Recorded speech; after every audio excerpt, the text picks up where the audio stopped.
Magandang gabi guys at magandang gabi po mga mahal na kapatid. Bakit bawal sa aming mga iglesia ni Cristo ang pagkrimit ng bangkay ng namatay?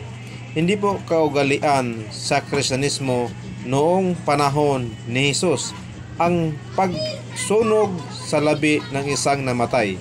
Si Lazaro ay inilibing sa isang libingan, gaya ng mabasa sa Juan 12:17 na inibangon siya ni Jesus mula sa libingan. At mismong si Jesus na alam ng lahat ay inilibing din sa isang libingan, batay sa Juan 11:38.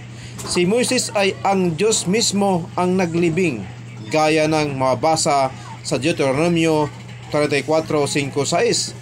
Bakit?